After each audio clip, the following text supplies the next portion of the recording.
War II world is going to be defined by liberalism. And when I say liberalism, I have the definition for you guys in the Do Now. The political doctrine that takes protecting and enhancing the freedom of the individual to be the central problem of politics.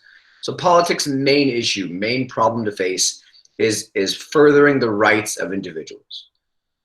Liberals typically believe that the government is necessary to protect individuals from being harmed by others, but they also recognize that government itself can pose a threat to liberty. So the way I often framed liberalism to you guys before we headed out on our extended break here is that liberalism believes that government can be the solution to problems, that the government should be there to push for individual rights, for civil rights, for social rights, for economic rights, so that people have what they need. So most of the post-World War II world has really been defined by liberalism. Of course, the idea of liberalism is first indoctrinated into American politics with FDR and the New Deal is a great example of Liberalism 101. Keynesian economics is an economic version of liberalism. We talked about Truman's philosophies and his fair deal and his attempts for school integration, his attempts to enforce Brown versus Board of Education, his attempts to create national health care insurance, which is unsuccessful, but he attempts it, are all examples, again, of liberalism. Even Eisenhower, who's a Republican, is still a more liberalistic version of republicanism. Hence, we talked about his ideology being modern conservatism. But even silly things like the the Interstate Highway Act, right? As an example, using the government's power to push for individual progress. Of course, JFK's New Frontier. JFK doesn't have a lot of domestic successes because he dies. But the best example for you guys to latch onto in the post-World War II world of liberalism is the Great Society, is LBJ's philosophy that using the government to fix poverty, to fix healthcare, to fix civil rights, to fix urban areas, to fix education, to fix this, to fix that. That's liberalism in the flesh. Right? It's right there in front of us. So what I want you to do is I want you on your own real quick. I want you to answer, what are the roots of liberalism in American politics, especially post-Great Depression? Where does this liberalism come from? And then this is more of an opinion question. What are the limits of liberalism, right? If we argue that government is the solution to the problem, then what are the limits of that philosophy in solving a problem? So go ahead and take 2 minutes. This is the timer for you guys as we get started. Take two. The roots question should be easy. I already kind of went over that for you. But then tell me, what are the limits of liberalism? And I want to see in the chat bar, you guys give me some of the examples of what you think are limits of liberalism. 2 minutes. Go for it.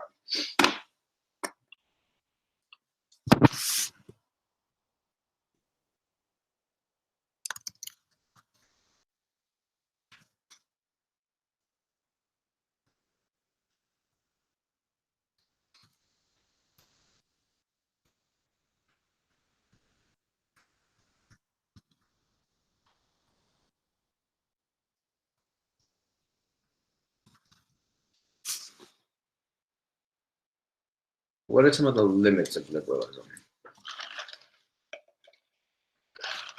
Daniel, kind of.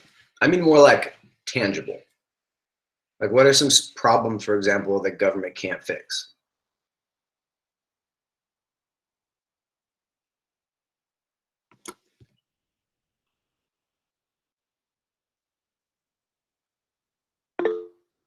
Sorry, good point.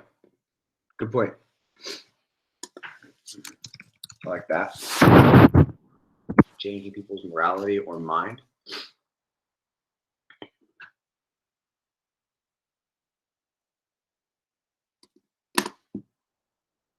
About 40 or so seconds. What are some other things that more government does not solve?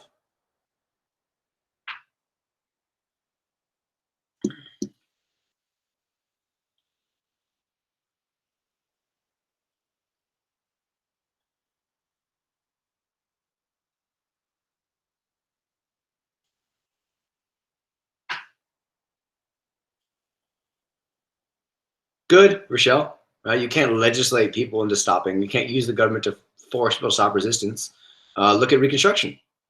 for example, right? Like Reconstruction doesn't work because the South remains so resistant to the change that you can't fix that by more government. Good. That's a really good one. I like that. You make me happy. All right, that is your timer. Go ahead quickly and throw in a couple more responses if you could. Anybody else? Limits to liberalism?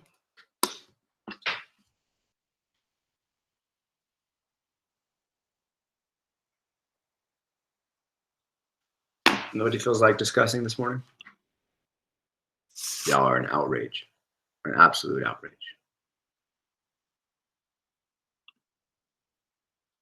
Stansbury, what do you have to say?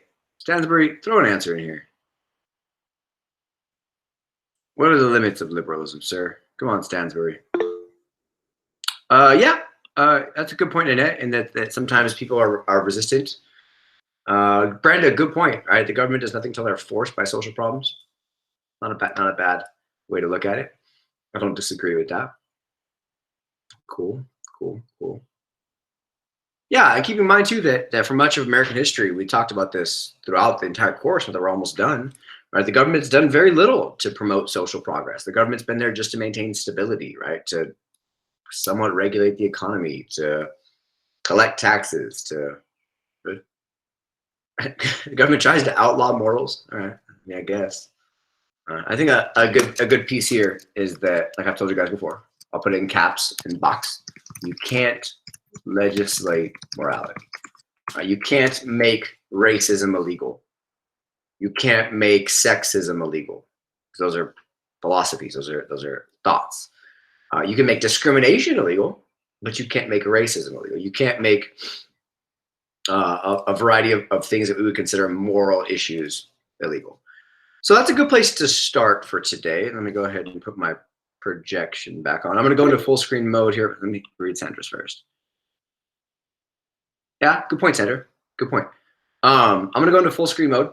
So if you guys have questions, you're going to have to speak up because I will be in my PowerPoint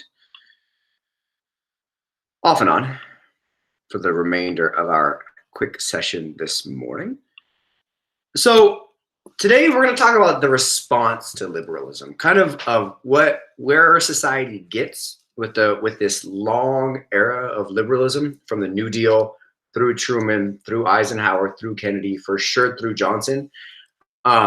Where the U.S. really is at in 1968. We talked about 1968 last week as a very important turning point year, in that it gives us really the understanding that we're losing the Vietnam War. It gives us the MLK assassination, in that, like, in a sense, that's kind of like a nasty period at the end of the civil rights movement. It gives us the RFK assassination. It gives us LBJ deciding not to run for president again. It gives us the crazy riots at the Democratic National Convention as they're just trying to pick a presidential candidate. So we can look at 1968 as the apex of liberalism, right? That's as far as liberalism got. And really ever since in society, we've seen a retreat, right? A dissension from liberalism to a much more conservative type of philosophy in which the government is not being used to further the rights of individuals that we would consider marginalized in society. So the response to liberalism, I've told you guys about this in class before. Anytime our society goes one way, we always swing back the other way. We had a long swing towards liberalism, right? From the New Deal on, a long 36-year swing towards liberalism. And the return then right is going to be the 1970s and the 1980s. And the rise of the new right. The rise of the new right. We talked about the new left in class last week, about these new, young, active, protesting, loud students and young people, and the counterculture, and the SDS, the Student for Democratic Society, and college campuses, and Freedom Summer. We talked about all that stuff last week. That's the new left. Our new right is going to be equally as significant in understanding the social dynamics that create our world that we have today in 2020. Your prompt is here. Kevin Winfield, are you here? Can you read it for us? I don't even know if Kevin's here or not. Kevin here? Kevin.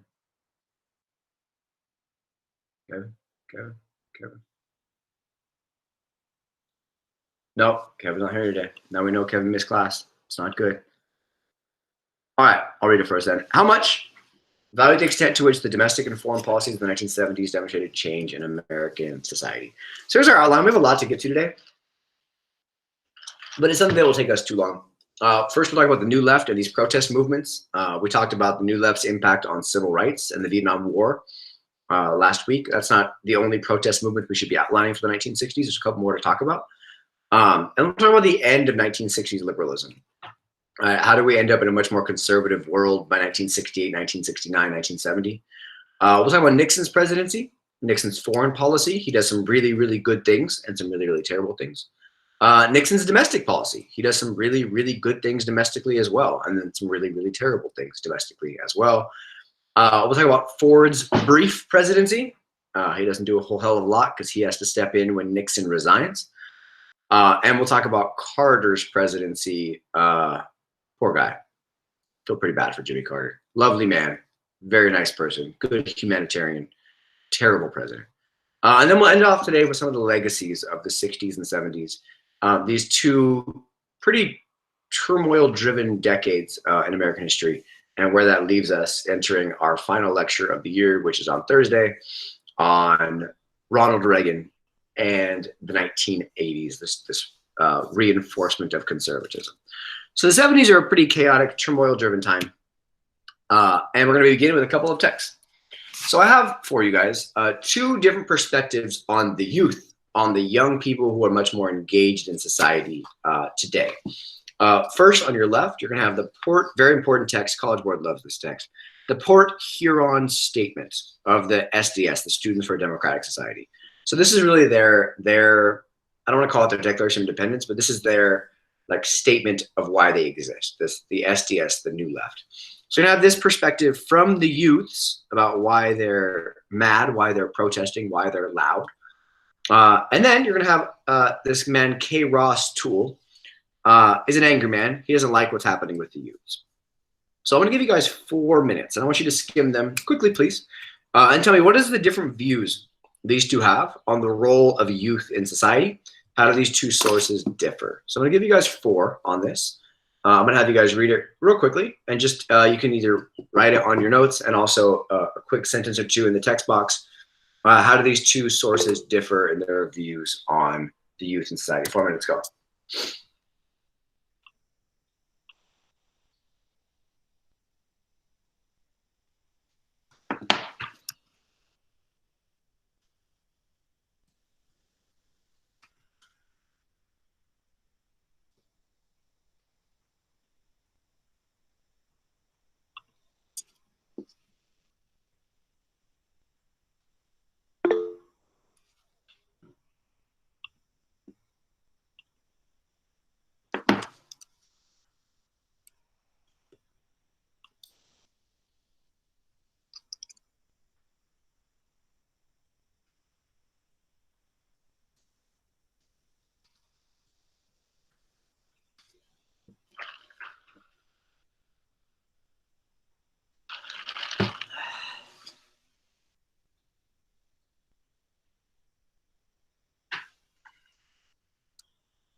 We got about 2.5 minutes. How do these two differ on the role of the youth in society?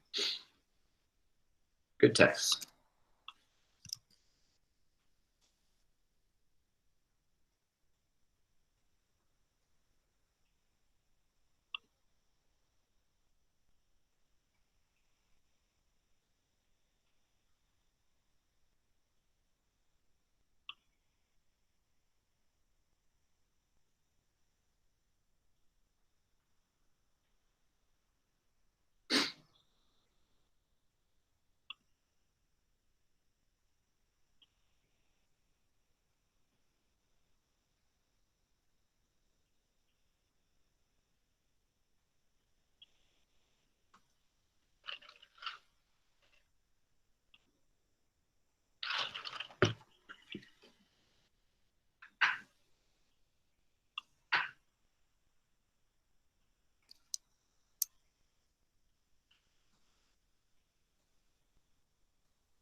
About a minute or so left. How do these two differ in their views on the youth?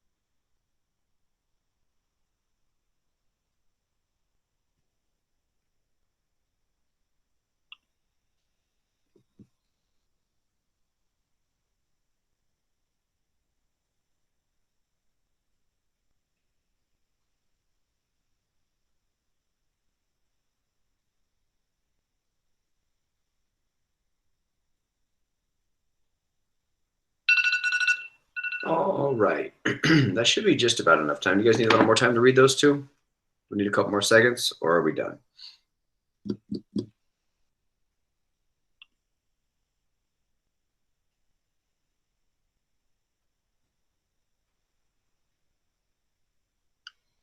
All right. I want to hear from a couple people, though. Either verbally is fine. I'm super happy to have you guys speak up, or if you don't feel like speaking up, you can throw it in the chat box.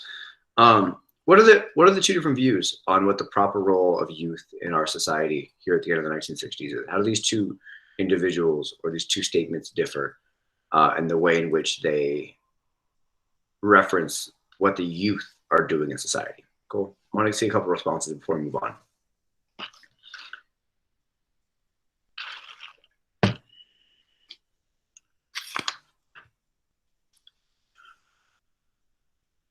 Good. Nanette argues that Port Huron is critical of this existing system in the U.S. It says the youth are getting involved in speaking up because they're trying to fix these issues that the government is not fixed. Good point.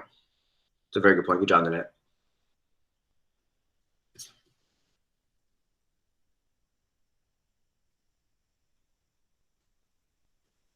To accept without rebellion the miserable quality of life in America. Yeah, good. Anya? The Port Huron statement from the SDS, the Students for Democratic Society, believes the youth has the potential to change the established government living. Yeah, good. Good. How about the other guy? What does this angry man have to say about the youth as of 1970, right? There's an 8-year gap between these two, so a lot has happened. What does he have to say in 1970 about the role the youth are playing in society as a whole?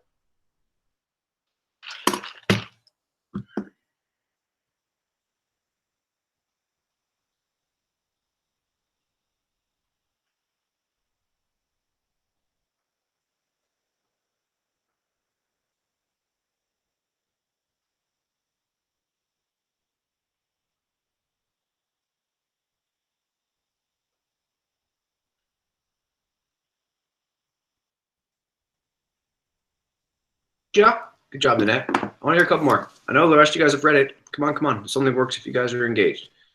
All right, Dre, give me a response. Cindy, give me a response. Ah, there's Dre right on time. Yeah, good. Destructive is a good way to put it. That's a really good word. That's a really, really good word, Dre. The youth is destructive. They don't use a democratic way to face issues. They just get loud and protest and angry. Yeah. Do youth fight without, good job, Rochelle. Really good point. Do youth fight without rational knowledge? They're being irrational. They're being too demanding without understanding the real world around them. Good. Good. I like that. Dre and Rochelle and Nat, all really good points. I'll take a couple more, though. I'll call on you guys. I'll make it happen. Freddie, give me something. What is this man angry for?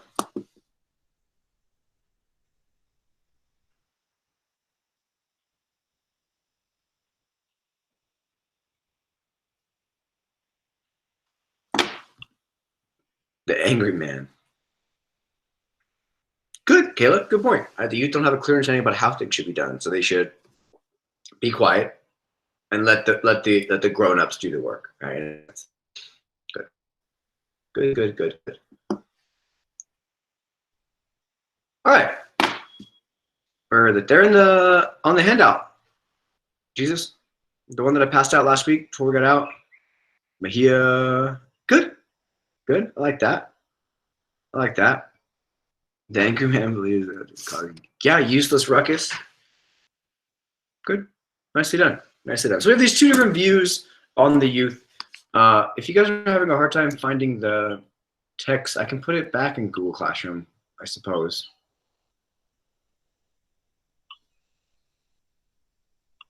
I'll put it in the stream.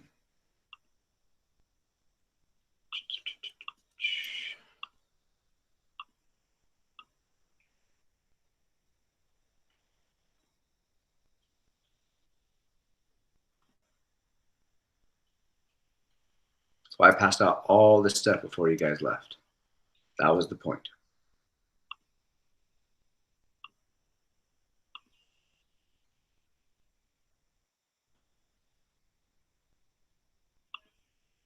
Cool. I just threw it in Google Classroom for period 1. So if you don't have it, you can pull it up that way. All right. No, they're not on the handout. Interesting. Well, at least it's on there. My bad. I don't know why they wouldn't be on the handout. So we want to take a picture of the handout and send it to me?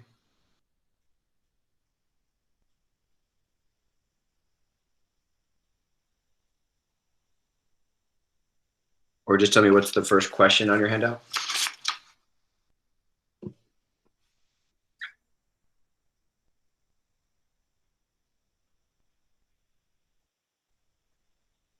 Thanks, Rochelle.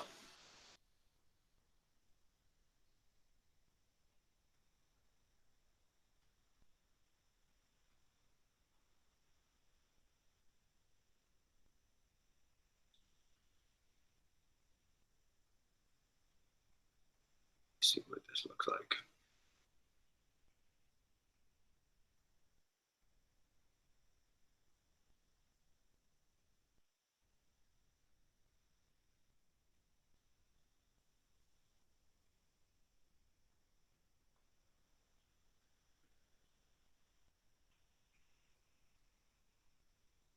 Oh, okay, cool.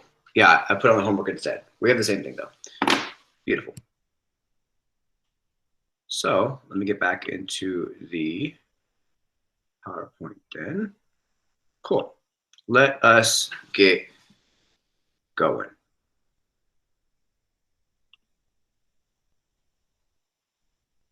Dope. All right. So we have these two perspectives on the youth. I think that's helpful in framing our understanding of the 1970s as a time of kind of regression. As America, as this K-Ross tool has demonstrated, America's kind of over it. America's kind of over the protest movement, the loud, the demands for change, the social change, the political change, the economic change. Americans are tired of it. And with it, they're in a sense a little bit tired of liberalism. So one of the main impacts of the 1960s is a seesaw. The rise first of the new left, this youth movement, this minority movement that is focusing on liberalism, that's focused on anti-militarism or anti-war, in this case, very specifically anti-Vietnam, but anti-militarism in general, and very focused on bringing awareness to societal injustices. This new left is trying to work on bringing awareness to the struggles of those in poverty, the struggle of those minority communities that are not represented, the struggle of young people who are not allowed to speak freely on college campuses.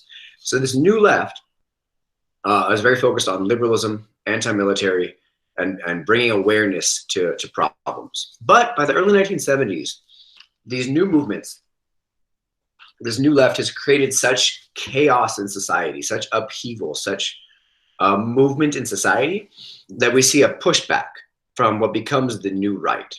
First, it begins with Nixon and the silent majority, his argument that his people aren't the ones out there yelling in the streets, but they still have a majority.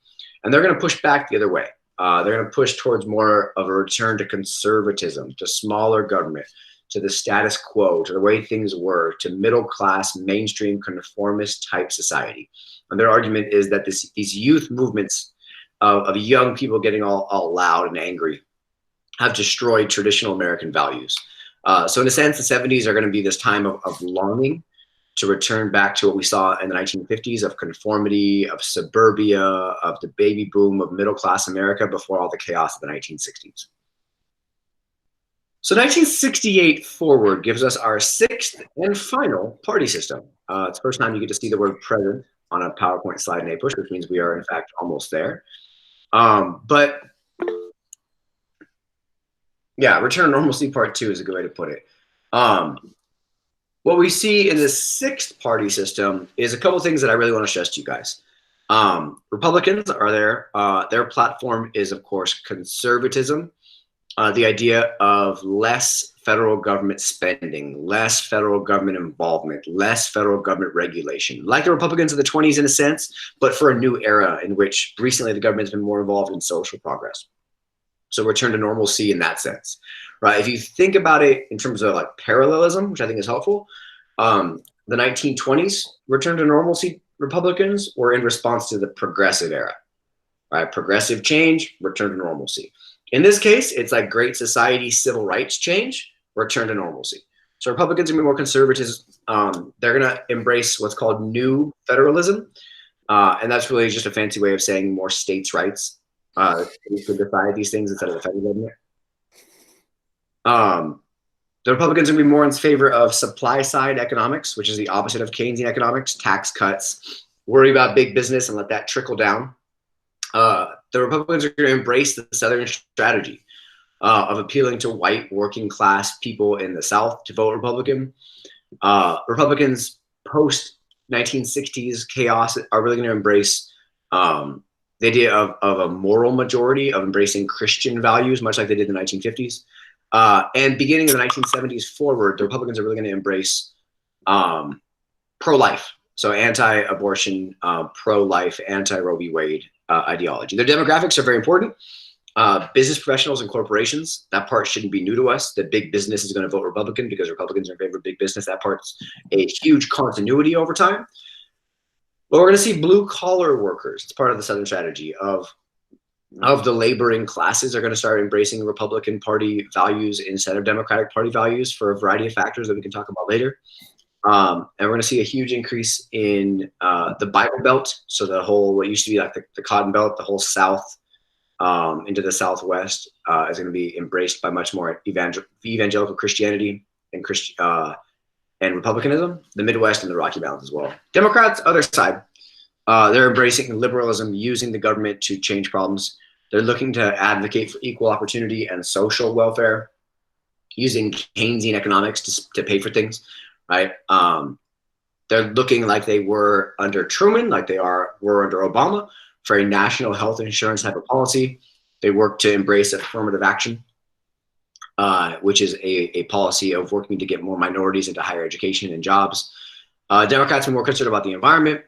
They're going to be much more so pro-choice when it comes to a woman's right to choose.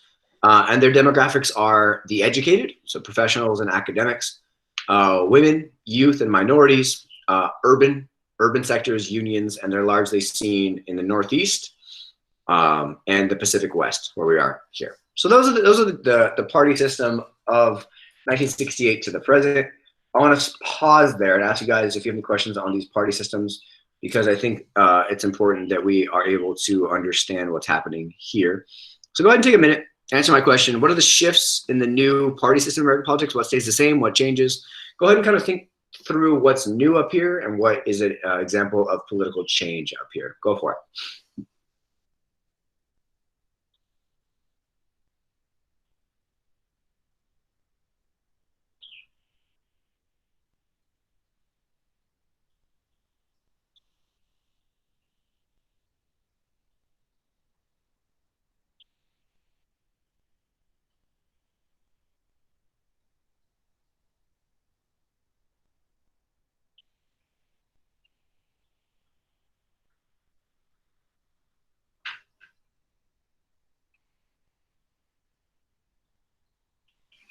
Cool. Any questions or comments or concerns on the six-party system? Oh, good question, Cindy. What happened to the Dixiecrats? What do you think happened to the Dixiecrats? Where do you see the Dixiecrats falling? Which party here? Great question, Cindy. God, I love you. Good job, Jerry. The demographics change. Good, good. No, blue collar workers have not, right? The working class, the laboring class has always been Democrat until the six-party system.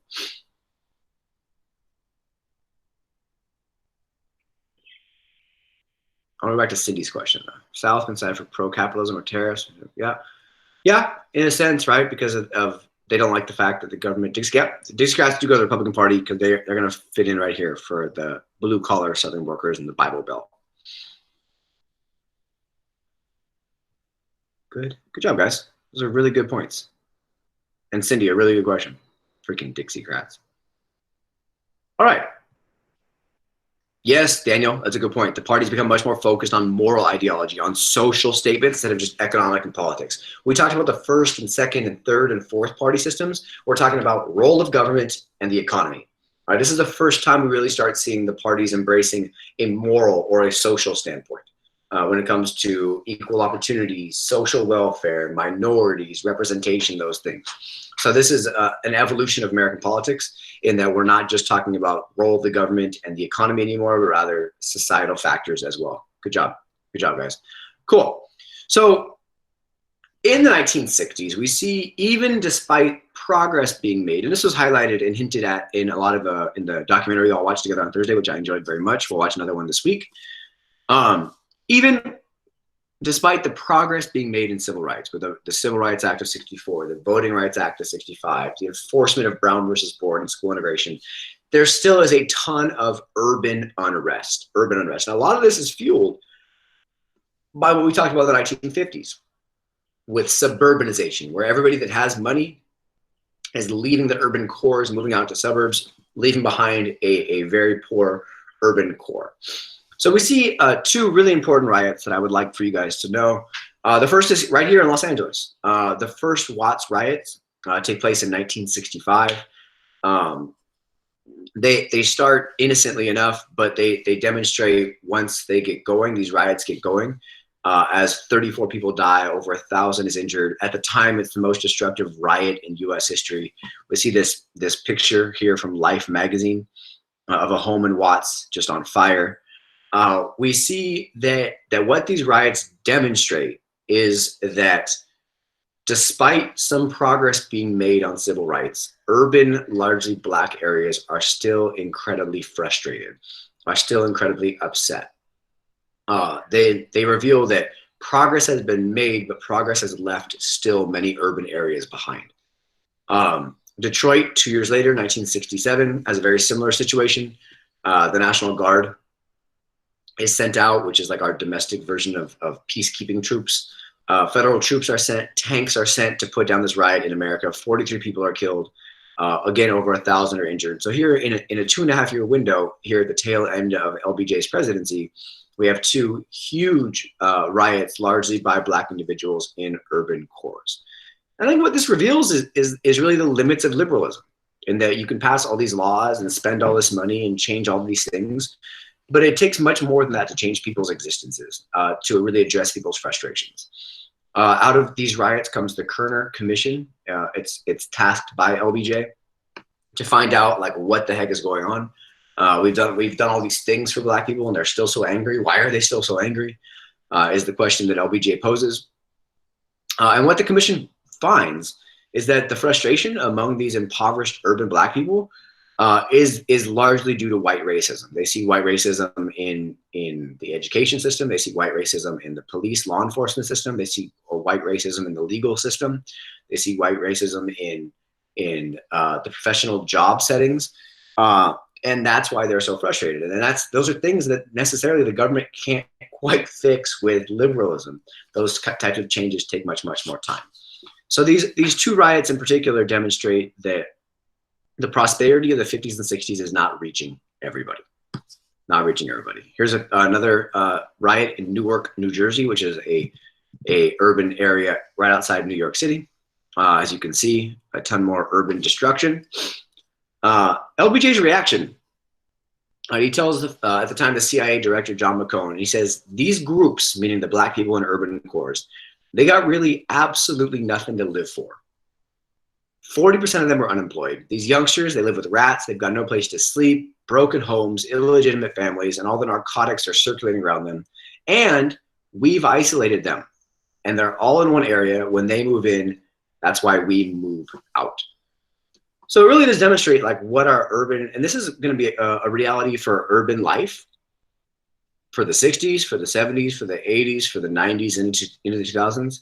It's not till the last really 10 or 15 years where cities have really begun reinvesting into urban areas. And what some people would call gentrification is actually an attempt to improve urban areas to address some of the concerns that lead to these types of riots in the 1960s. So the biggest though focus, as I talked about last week, of the young people who are protesting is not necessarily destructive like we see here and here, not as destructive, but it's largely focused at first on the Vietnam War and civil rights. This youth rebellion is largely led by college students who escape the draft, who don't get drafted into Vietnam. We see students protesting all kinds of things, though, which is why this angry man in 1970 is calling them irrational. Students are protesting the draft. They're protesting military research on college campuses. They're protesting the disproportionate use of Black and Hispanic soldiers in Vietnam. And as the fighting ramps up in Vietnam, so too do the protests. So too do the protests. But all of this is teaching other groups that if you are mad, say something, right? The civil rights movement got all their change by demanding change, by getting in the streets, by drawing attention to the problem. The anti-war movement did the exact same thing. So what we're teaching groups in society is that if you are upset, organize yourselves, get in the streets and draw attention to your problems. Otherwise, nobody's going to give you what you want. So what we see is because of the civil rights movement, because of the anti-war student movement, because of the new left, other groups are going to be embracing the similar styles of protest to get their voices heard. We see two main groups being inspired by civil rights of African Americans and the anti-war protest movements. Two groups that have long been forgotten in American society. The longest group that's been forgotten, Native American protests. In 1961, 67 tribes are going to band together and create the Declaration of Purposes, which is going to criticize the ways in which their native identities have been terminated over time by American government policies. They're going to ask for inclusion in all these government programs from the War on Poverty. And Johnson is going to actually, during his Great Society programs, establish the National Council on Indian Opportunity as well to try to support Native American progress. That's 1961 to 1965. Like much of the other movements, by 1968, the movement has gotten angrier, more aggressive, more militant, and more, what's the word I'm looking for? More stubborn, if you will. 1968 gives us the Red Power movement, which is a younger Native American movement, very similar to what's happening in the Black community, right? Where we see the civil rights movement and then like the Black Power movement without Malcolm X and the Black Panthers, etc. Red Power is very similar. It's a much more militant, angry demand for Native American representation. It's a younger movement. They're going to be the thing they're most known for early is they're very mocking of Columbus Day. Which makes sense for Native Americans to be very upset that America still celebrates Columbus Day, when in their opinion, Columbus is a carrier out of genocide. Out of 1968 in Red Power comes AIM, the American Indian Movement, who's the most militant of these groups for Native American progress. They're actually going to go and occupy the island of Alcatraz, where the jail Alcatraz is off the coast of San Francisco in San Francisco Harbor. They're going to occupy Alcatraz. They're going to be out there for 19 months. And their goal is very similar to like the Black Power movement, very similar to like Marcus Garvey Back to Africa, to try to protect their way of life, to reassert Native American culture, and to embrace their identity separate from white America. On the Hispanic American or Latinx side of things, by the 1960s, this demographic is the fastest growing minority in American society. It stays that way through the 60s, the 70s, the 80s. For a short period in the 90s, Asian Americans pass Hispanic Americans as the fastest growing minority. But yet Hispanic Americans still play a huge role from the 1960s to today in demographics in America. They're very impatient as a movement because their argument is that they're watching all these other groups demand their change and they're going to want to embrace the same types of things. The name Cesar Chavez is most associated with their progress.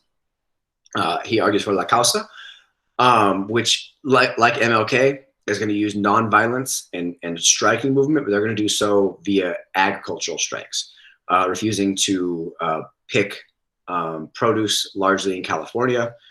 Fun story about my mother. My mother is a lovely woman. She was born in 1960. So I just heard the story just last year, actually, that when she comes, shockingly, I'm sure for you guys, she comes from a very culturally and socially aware family.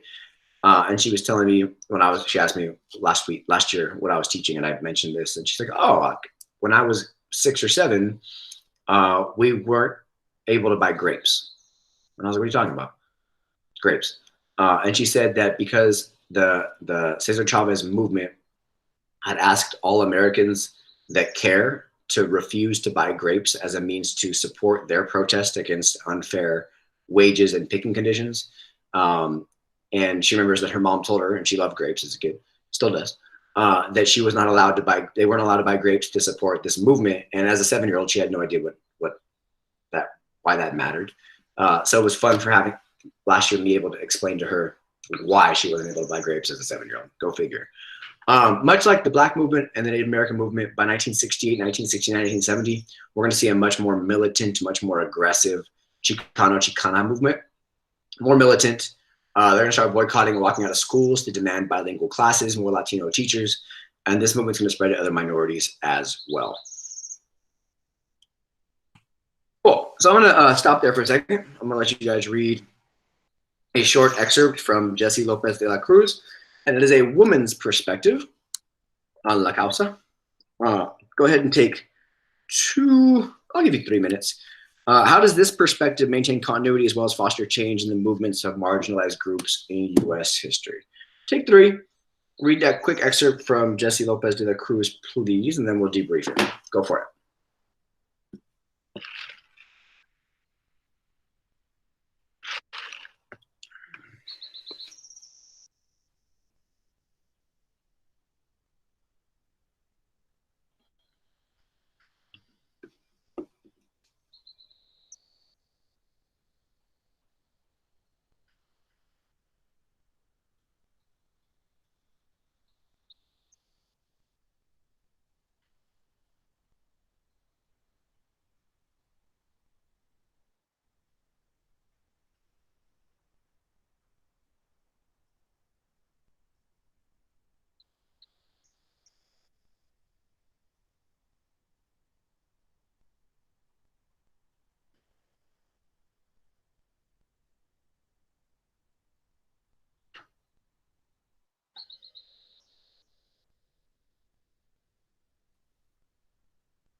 Good job, Araceli.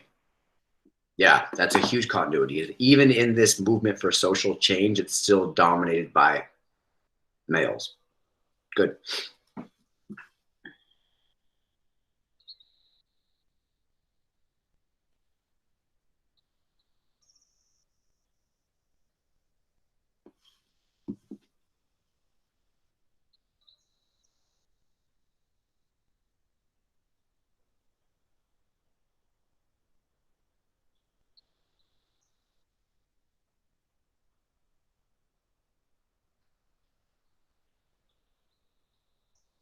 Good.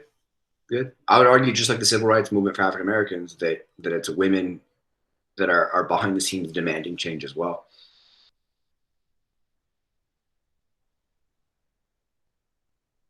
Good question, Dis.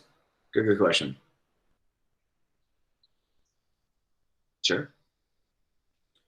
Keep in mind, though, that ever since like antebellum reform, right, Second Great Awakening, that women are a driving force behind change, even if the change doesn't include women. Progressive era as well. Jane Addams, Whole House, back to Seneca Falls, Elizabeth Cady Stanton, Lucretia Mott. Good, good, good. Yeah, Chan, good point. Good language to use. This idea of proper sphere. Well done.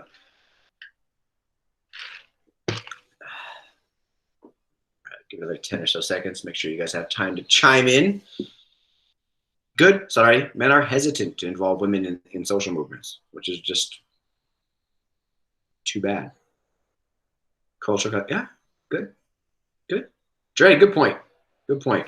All right. Especially here in what is largely a Mexican American movement, that cultural customs are very hard to break. And especially in these demographics, they're much more male dominated. Well done, guys. Good job. Good job. Good job. Yeah, women often are the loudest ones. Mad respect. Cool. Cool. So let me go ahead and put my PowerPoint back up for y'all.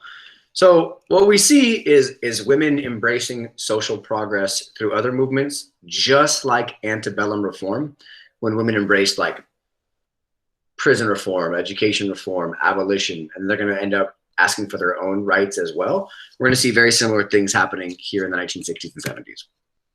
So out of these movements, one of the most important movements that comes out is the women's liberation movement, to free women.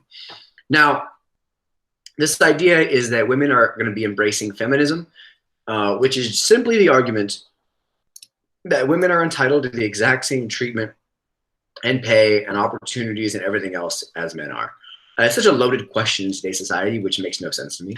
Asking somebody, are you a feminist, right? That just means, it's like asking somebody, like, are you anti-racist? Like, it should be a pretty simple, common sense answer. And it's just that this idea that women should have equality, that women should be treated the same as men in society. Now, this feminist movement is really started by a really fantastic woman named Betty Friedan. And in 1963, she publishes a book called The Feminine Mystique. Super important book. Very, very, very important. The Feminine Mystique, in which she herself was a dissatisfied housewife. As you guys know, women embraced work during World War II in the 1940s. Come the 1950s, women happily went back to the domestic sphere, went back to being a housewife. You guys read that flyer in class 2 weeks ago, like the advice for women on being a wife. And I said, be a little gay. And what we see is that women go back to the house, to the domestic sphere, and then they begin questioning, like, is this actually what I want? Is this actually what I prefer? Is this the best life that the world has for me? And a lot of that movement gets behind this book, The Feminine Mystique, which is going to argue that women, there's more out there for women than just being a housewife. It's going to start with lifestyles, like The Feminine Mystique by this dissatisfied housewife who wants equality. And then they're going to ramp up to other elements of women's progress. They're going to draw attention to sexual discrimination and unequal pay for women. Betty Friedan is going to go from this best-selling book to then co-founding the National Organization of Women, NOW. That acronym is on purpose because they want women's progress and they want it now, hence now. And their demand is going to be an equal rights amendment. They're going to demand that they have an amendment in the Constitution, just like Afro-Americans do in the 14th Amendment with citizenship, an equal rights amendment which would ban all sexism in the workplace and society. This equal rights amendment is going to be passed by Congress, like all amendments. It has to be ratified or approved by 2/3 of the states. If you look at my map down here on the bottom right corner, we see all the states that approved or ratified the Equal Rights Amendment in green, and then in orange, or this light tan color, the states that did not ratify the Equal Rights Amendment in tan. And as we can see there, the states that did not ratify the amendment are largely the states that embrace, in the sixth party system, Republicans, conservatives. The Bible Belt, which is all down here, like Oklahoma through Virginia, that chunk of society that's embracing conservatism, as well as the Rocky Mountain and the southwestern states as well. So those two demographic groups are going to actually defeat the Equal Rights Amendment. The Equal Rights Amendment falls 2 states shy of ratification. It's defeated by conservatives, but it's also important to note that it's defeated by anti-Equal Rights Amendment women. Conservative women, become the loudest critics of the women's rights movement, as women are going to argue that if women start getting equal rights, then that's going to take away our ability to be feminine and to be housewives and to take care of our families the right way. The most important name to know of this movement, you'll read something about her in a second, is Phyllis Schlafly.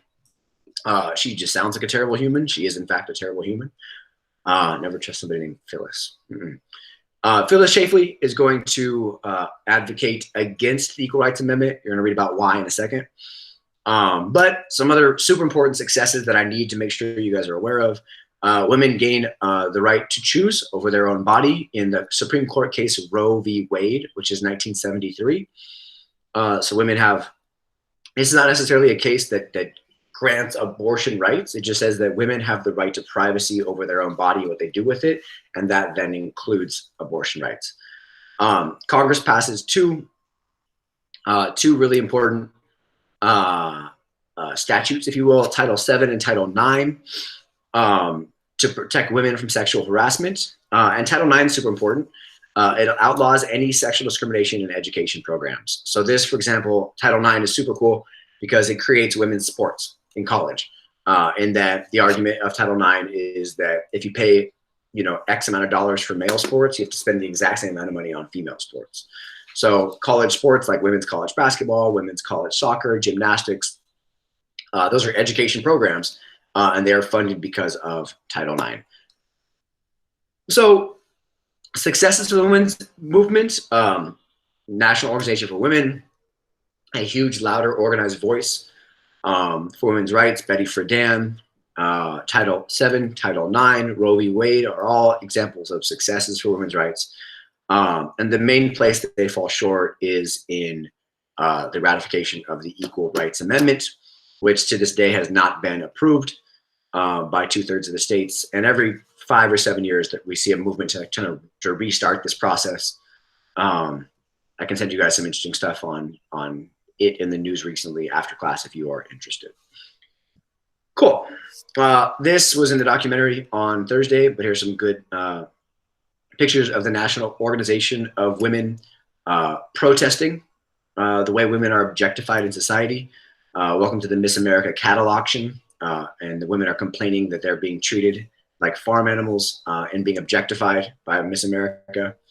I will take a minute and have you guys actually read the two main characters here. Betty Friedan, this is a chunk from her Feminine Mystique, the book. It's a good one. And then you got Phyllis Schlafly. She's going to tell you why she, as a woman, is against the Equal Rights Amendment. So go ahead and take 4, please. Go ahead and take 4. And tell me, compare, what are the differences and perspectives on women from both of these two women? 4 minutes to read and respond. I want to see a couple things in the chat box, please.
Got about 2.5 minutes.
I'm more curious what you guys think. Why is Phyllis Schlafly, as a woman, against the Equal Rights Amendment for women?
All right. Let's go ahead and take a minute, please, if you could. I want to hear from you, either verbally or in the chat box.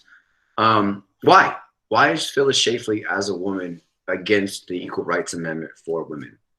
That's the time for another minute and a half or so. I want to hear from some of you guys. What is it that she is protesting against? Why is she proclaiming herself as anti-Equal Rights Amendment? Go for it.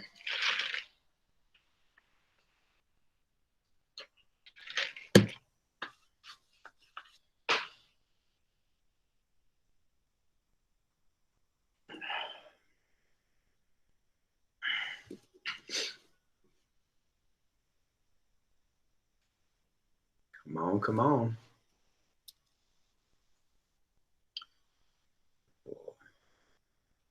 Good. Yep. Nanette, good point. That by giving women rights, the tradition of motherhood would be gone. Yep. Daniel, really good point. Very cult of domesticity-esque. Nicely done.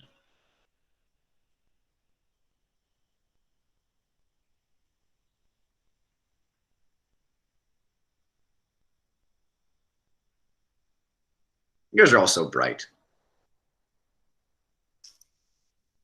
Check you all out. Make me happy.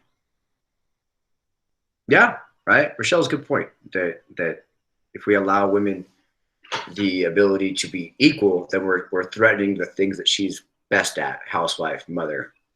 Yeah, back to the 50s. Very, very good point.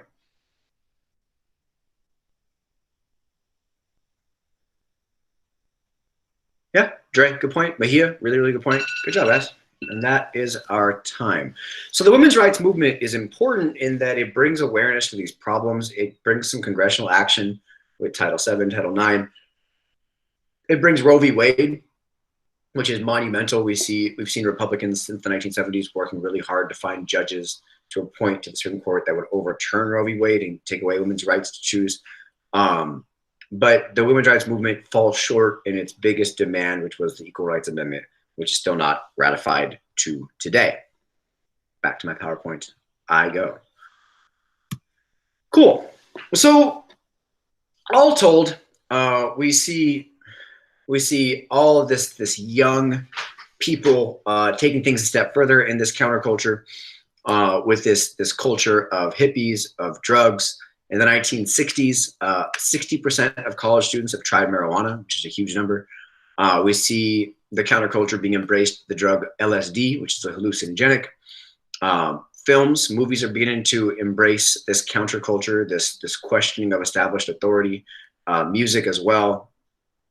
And this really leads us, it goes kind of hand in hand with the women's rights movement in that it also inspires a sexual revolution as well. We see women embracing the pill, which is the first easily consumed birth control for women in the 1960s and the 70s. The year 1970, 3 years before abortion is legal nationwide, 1/3 of fetuses are aborted. 1/3, which is a crazy, crazy high number. One of the reasons the Supreme Court authorizes abortion is so we can make it safer because women are doing it anyway. We see publications, books, films, etc., that are embracing this new sexuality of society. Playboy's published for the first time. Divorce rates are going to hugely increase as more people are embracing open marriages or just cohabitation, men and women living together without being married. Oh my God. And we also see a huge amount of gay liberation. The gay rights movement begins in large numbers in 1969 because of a police raid on a gay bar in New York City. Urban areas are going to be embracing gay rights. After 1969, the American Psychiatric Association, after 1969, is going to stop calling homosexuality a mental disorder, which is crazy that it took that long. And in 1975, the Civil Service Commission, so the bureaucracy, all the people that work in government, the Civil Service Commission is going to end a ban on gay employment. So all of this together, all of this stuff is change, which is one of the reasons why the 1970s is this attempt to go back to the way things were.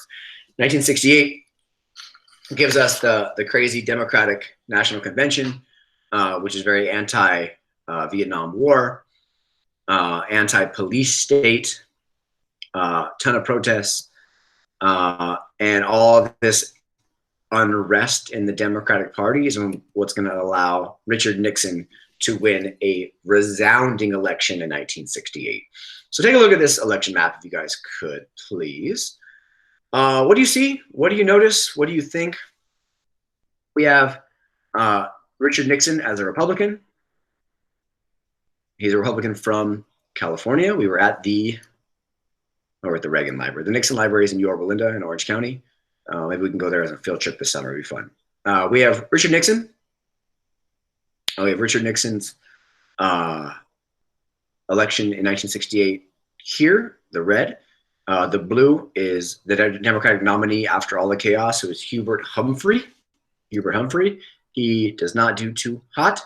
And George Wallace, our friend George Wallace is back. He wins, of course, 1, 2, 3, 4, the 5 states of the Deep South as well. And that kind of answers Marin's question about where the Dixiecrats go. Here they are. They're voting independent for right now. They're going to vote Republican in the next election. Make sure there's a question there. George Wallace. There we go, Brenda. Good. George Wallace is alive and well. So Nixon capitalizes on the chaos of Vietnam and a broken Democratic Party, and he wins this election as what he calls himself a reconciler. I'm here to mend the fences, to put the U.S. back together, to put things back in a more normal way. Nixon and the Republicans benefit from a couple things. All the unrest of 1968. They benefit from RFK, Robert F. Kennedy, being assassinated when he was the Democratic frontrunner. They benefit from all these urban riots as conservatives are like, what more do poor people want? What more do black people want? We've done all these things, and yet they're still mad, showing that they're never going to be happy. We might as well just vote Republican. So Republicans are going to benefit from the Vietnam disaster and this shattered Democratic Party to win the election in 1968 for the first time since Eisenhower. There he is. There's our boy Nixon coming into the presidency with his peace signs. He's going to come out of the presidency the same way, but we'll save that for right now. So here's Nixon. As you can see here, he is appealing to like small town America, right? It's a small suburb, it looks like.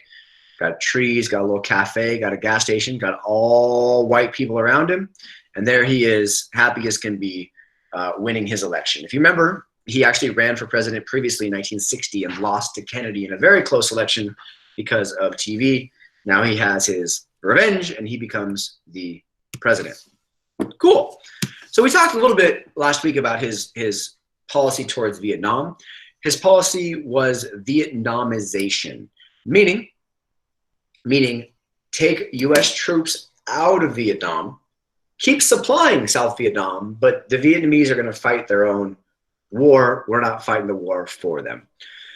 So Nixon's foreign policy, I ask you your question, what foreign policy did Nixon approach the Cold War in Vietnam with? His foreign policy is called the Nixon doctrine, the Nixon doctrine. And what the Nixon doctrine argues is we will be a helpful partner for you. We'll help supply you. We'll help give you resources. We'll help give you money. But we're not going to send troops all over the world anymore to fight other people's problems. You look at what happened in Vietnam, what happened in Korea, what's happened in Cuba, and all these places, and he says, look, if you want to fight against communism, great. Here's the resources. Here's the money. Here's the weapons. Here's the material. We're not sending our people, though, anymore. So Vietnamization is part of that Nixon doctrine of letting the Vietnamese people fight their own war in Vietnam. When he takes office in 1969, there's 500,000 U.S. troops in Vietnam. By 1972, 3 years later, the U.S. only has 30,000 troops in Vietnam. So he gets 470,000 U.S. troops home from Vietnam as part of this Nixon doctrine.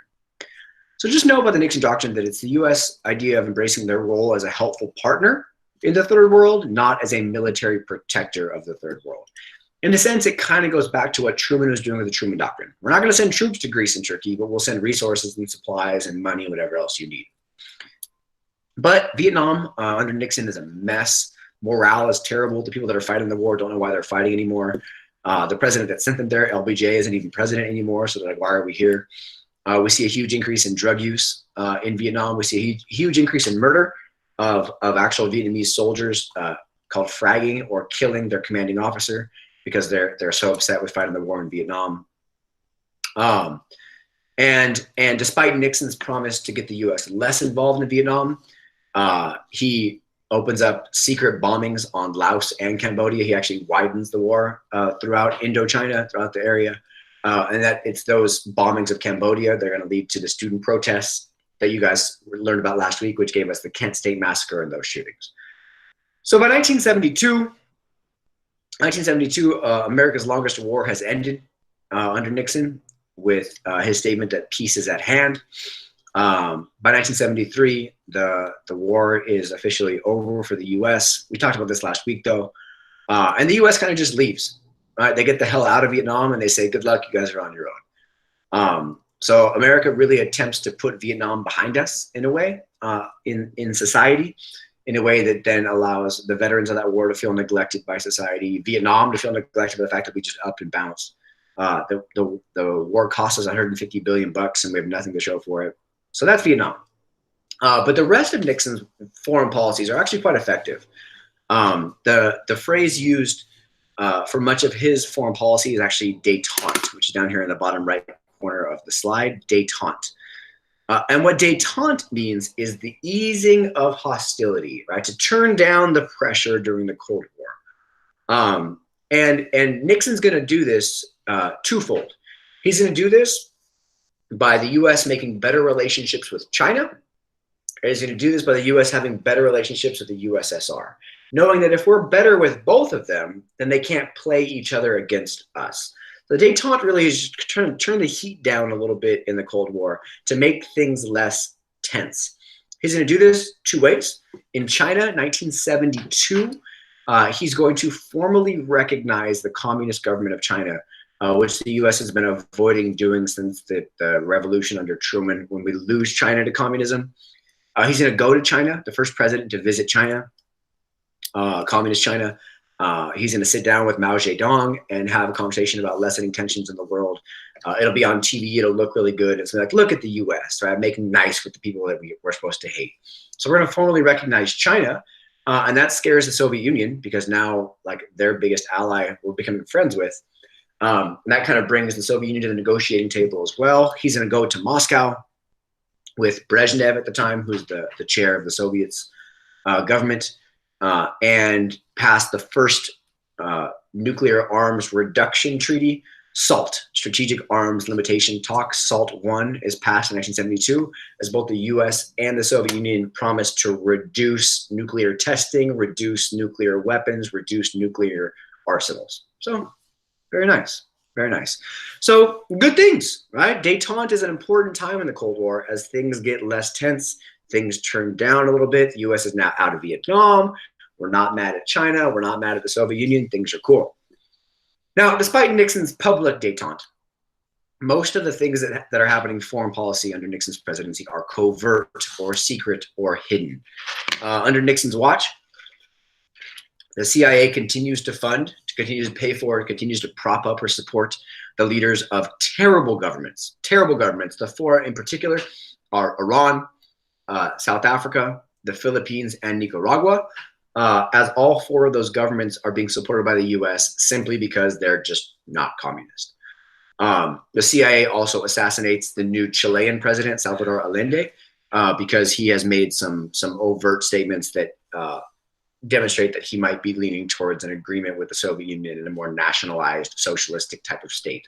So here we are involved in 5 countries that we have no business being involved in: Iran, South Africa, Philippines, Nicaragua, and Chile, which, you know, it's the Cold War. It's what we do. Cool. Now, during his presidency, we also start to see the leaking of the Pentagon Papers that I talked about last week, that are going to demonstrate that the U.S. is never actually fighting a war for containment in Vietnam, but instead fighting a war to save the U.S. from public embarrassment. The Pentagon Papers will be published in the New York Times and the Washington Post, and then Time Magazine. And the most important thing to know here is that the New York Times versus the United States Supreme Court case rules that no, the government can't stop the New York Times from publishing these papers just because they make the government look bad. So a crazy time. But his domestic policy is going to be just as important. He enters office as a moderate. He doesn't say that he's going to be a crazy conservative or liberal. He says he wants to be that reconciler, the nice moderate middle ground.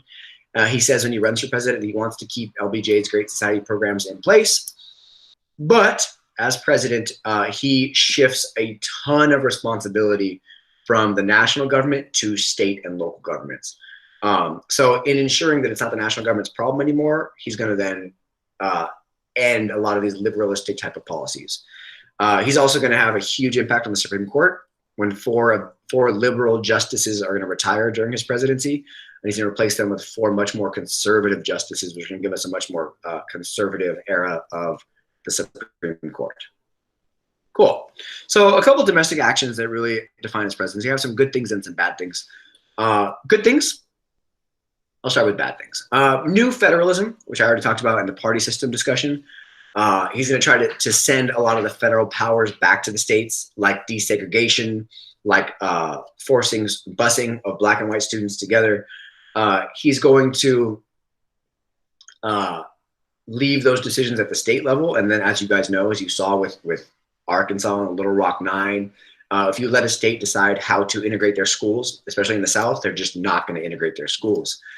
But we do see an expansion of affirmative action. Griggs versus the Duke Power Company is a Supreme Court case at the time, which authorizes the hiring of more minority workers. That's a good thing. Another, I think his most important domestic accomplishment is the EPA, the Environmental Protection Agency. Congress creates the Environmental Protection Agency and Nixon approves it. It's a new government organization to regulate what we do with the environment. It's a result of new awareness and about chemicals and pollution. There's a short excerpt you're going to read a second from a very important woman named Rachel Carson. She publishes the book Silent Spring, which is going to expose how harmful farm pesticides are to the world as a whole. And Congress also then passes the Endangered Species and Clean Air Act. So 3 really important things for our environment happened under Nixon: the EPA, Environmental Protection Agency, the Endangered Species Act, and the Clean Air Act. That's cool. That's good. Also, Nixon's administration creates OSHA, OHSA, the Occupational Health and Safety Administration, which is the reason why we have workplace safety conditions and requirements today. The idea, for example, all teachers have to do a bloodborne pathogen training every year before we start school. What do you do if a kid starts bleeding in class? Well, we have to call this, clean it up that way, do this, do that. All these things, if you go to a restaurant and you see the sign about like safety, all that stuff is because of OSHA, the Occupational Health and Safety Administration, which makes sure that people can work in safety. So those are 2 pretty progressive things, the environment and on workplace safety, that matters. We also see him expanding food stamps, expanding Medicaid, but only to certain groups, and letting the states decide who gets those resources, which again is an attempt at Nixon's new federalism. And then towards the end of his presidency, OPEC, which is an important group that you guys read about, the Organization of Petroleum Exporting Countries, is going to announce an embargo, a cutting off of oil to the U.S. I also want to see our first huge energy crisis under Nixon's presidency, as we don't have any gas, so people are freaking out. Cool. So go ahead. Here after the first couple of things in Nixon's presidency, I want you to read a chunk of Rachel Carson's Silent Spring. I want you to tell me, how does Silent Spring demonstrate a continuity in American society? What do we see in this book, and how does it continue things we've seen earlier in American society? So I'll give you guys 3 minutes to read it, please. Just 3.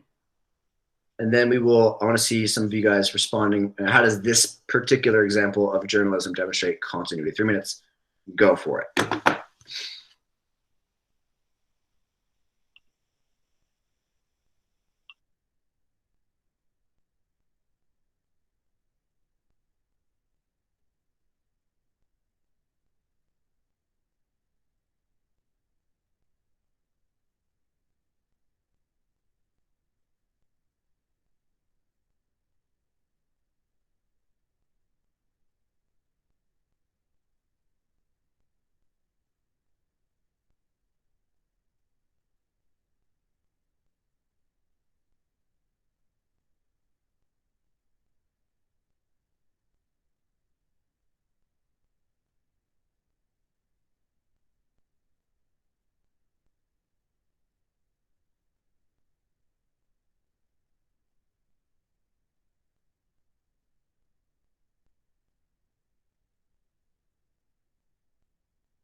Araceli, I agree. There's other continuities too, though. Who's writing it, and what avenue is this person trying to use to create change?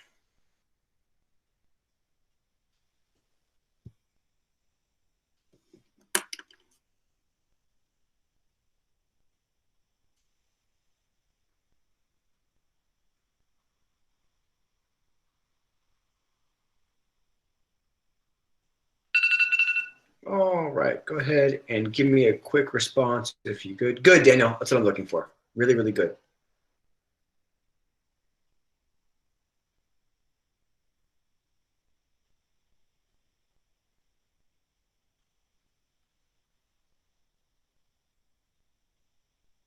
Good, good. Anybody else want to chime in? Other continuities here? I think there's a worthwhile gender continuity here as well.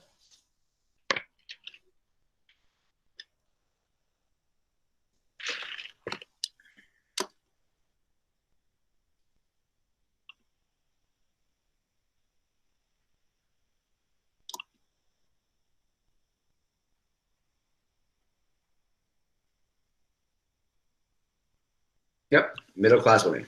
Agreed. Right? Betty Friedan, Rachel Carson. We go back to Jane Addams, antebellum era as well. Elizabeth Cady Stanton, Harriet Beecher Stowe, Uncle Tom's Cabin. That women promoting social change and doing so with good, using the written word to advocate for change. Good job, guys. Good job. So Nixon's a fascinating individual. As we're back here in the groups. So Nixon's first term, he looks pretty good. He looks pretty good. We see less angry protests, right? We see much more states' rights, which makes his conservative followers happier. The U.S. has gotten out of Vietnam, which is good. Check him out. The U.S. has made nice with China. That's exciting. It's called ping pong diplomacy. The U.S. has made nicer with the Soviet Union, with SALT, Strategic Arms Limitation Treaty 1. So his first term is pretty successful. It's pretty successful. In 1972, he runs for re-election. He runs against a Democrat named George McGovern. And Nixon runs against him and says McGovern only stands for the three A's. The three A's: acid, abortion, and amnesty, which really helps us understand like what the conservative movement is becoming. And their argument is simply that this guy stands for drugs, for abortion, and for forgiving criminals of their crimes. That label is incredibly effective, as Nixon wins the fourth largest margin of victory in American history and the largest margin of victory in president we've ever seen since, by a lot. And yet somehow 1 year after this election, he's out of office. We'll talk about why here in a second. But go ahead and take a look at the map, please. It's quite outrageous. Take a minute. What do we see up here on this election map from 1972? And what does this then reveal about the political beliefs of mainstream America? I'll let you guys answer that question on your notes because it's an important one. What do we see here? What do we notice? What's going on? Pretty embarrassing if you are George McGovern.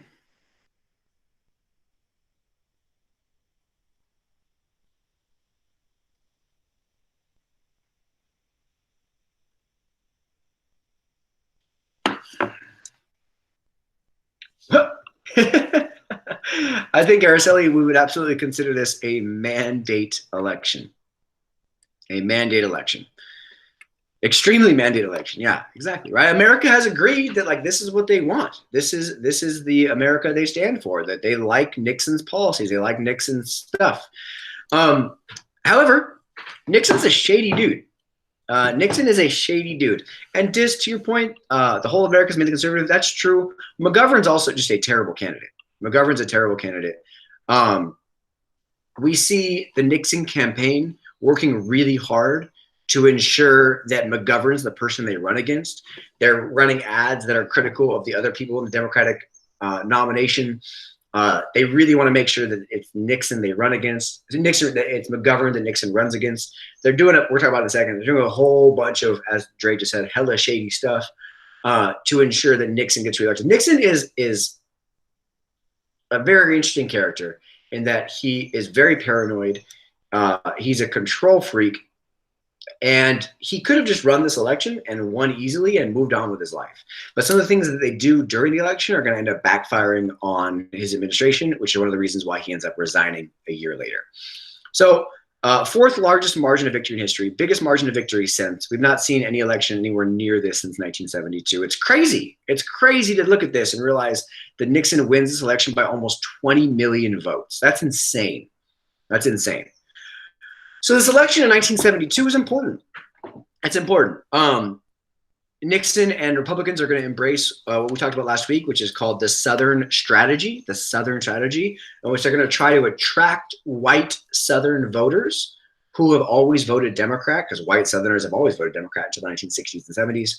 They're going to court them by opposing the extension of the Voting Rights Act, by slowing down the Fair Housing Act, by nominating more conservative Supreme Court justices, by shifting society to the right, to much more conservative views. And that way they're going to say, look, Southern whites who are upset about protests and racial equality and desegregation, you can vote for the Republican Party because we're with you. We agree with your philosophy that the government shouldn't be used to force things like integration. It's during this election The Democrats are still divided because they're still unsure on how to move forward with the ideas of liberalism. George Wallace is running for president again, and he gets shot and put into a wheelchair. He gets poor George Wallace. I'm sure Brian's gonna be very sad. He gets paralyzed in an assassination attempt in May of 1972. The Democrats nominate George McGovern. And CREEP is important, C-R-E-E-P, the Committee to Re-elect the President. It's actually just C-R-E-P, they're called CREEP. This committee is formed by Nixon with a whole bunch of close advisors to him, and their whole job is to re-elect the president. But they're going to do a bunch of shady stuff that you guys read about. The results, as you guys saw, is Nixon wins overwhelmingly. Overwhelmingly. Nixon wins a huge election. But what's below the scenes here is that fewer people vote. A lot of people just stay home in 1972 because they're like, yeah, Nixon's fine, McGovern sucks, I don't really like either of them. So a whole bunch of the Democrats that would have voted against Nixon just don't vote. So this begins an era in which Americans are much less proud of their government, much less supportive of the government, much less excited about their government, much less trust in their government. So 1972 begins this process that's going to carry through the rest of the 70s of Americans being really just turned off by their government.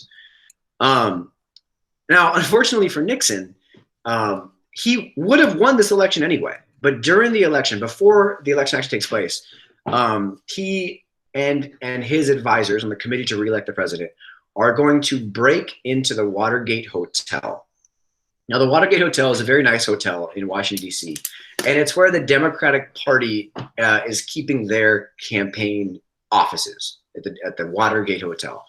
Now, these people are going to be caught breaking in to the Democratic Party center, and they're going to be there to wiretap the phones, to listen to the phones of the Democratic people who are coordinating this presidential election.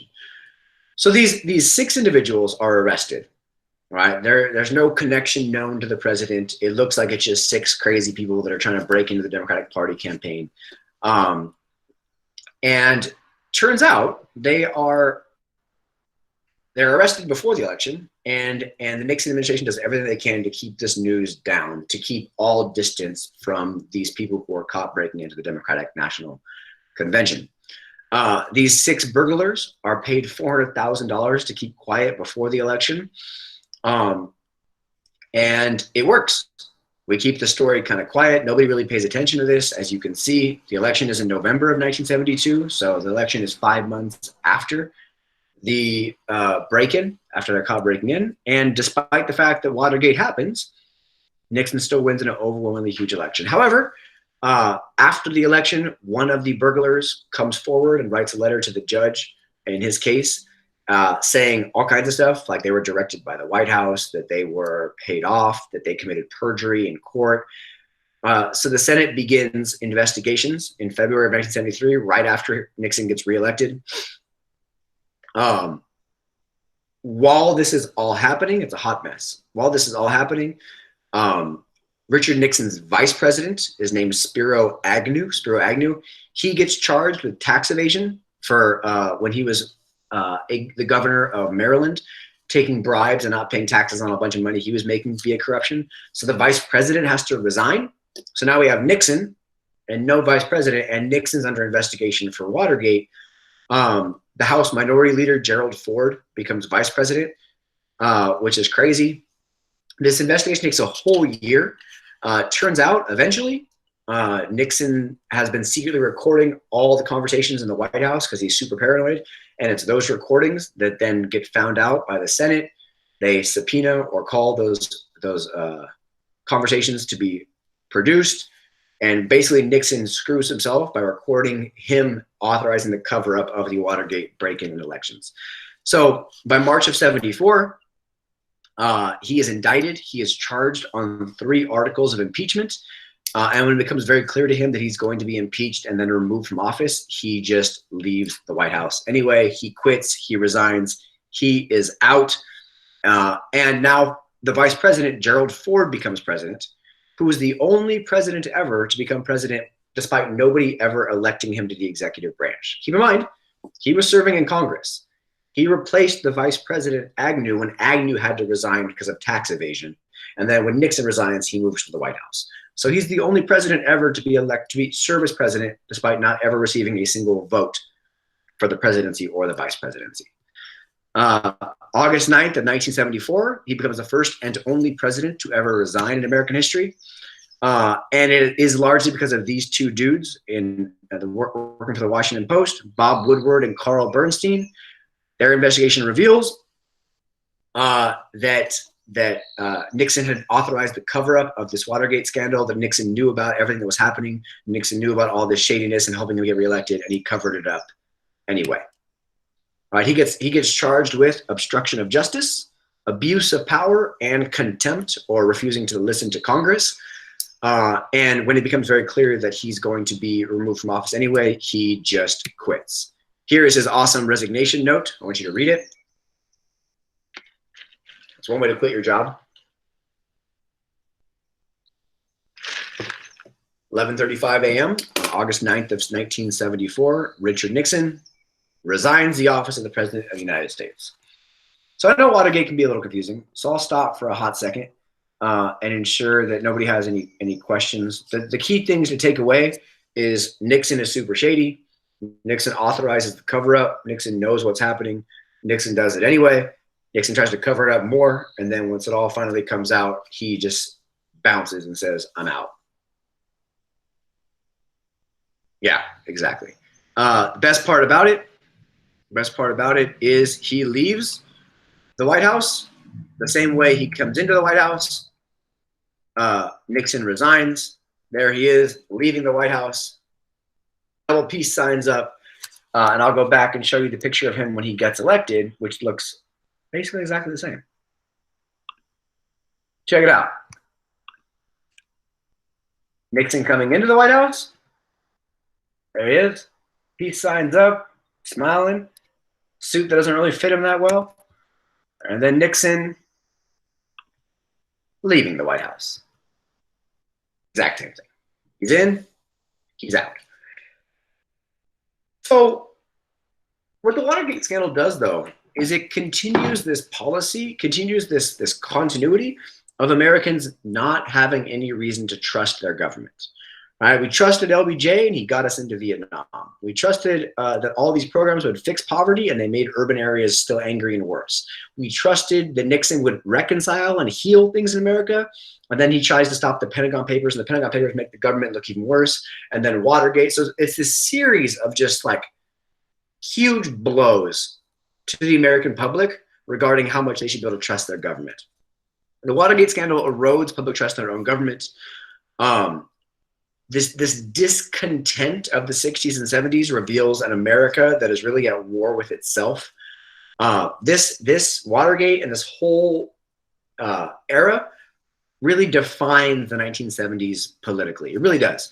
Right? Making a math equation. That Watergate plus the Pentagon Papers plus an increasingly crappy economy plus a decrease in the U.S. global status because we lost the Vietnam War. All these things together means that Americans begin this era of mistrust, not trusting their government, and disillusionment. And then America is just very disillusioned, not satisfied, not pleased with what's happening with their government. So now Ford takes office, and the first thing Ford does is he gives a full pardon to Richard Nixon. A pardon is the presidential version of forgiveness for any crimes. What this means is that Richard Nixon cannot be held accountable for his crimes, for what he does as president, for all the actual crimes he committed. It's basically full forgiveness. This pisses off all the Democrats who think that Nixon should be held accountable for his actions. And it really hurts Ford's reputation as an honest politician.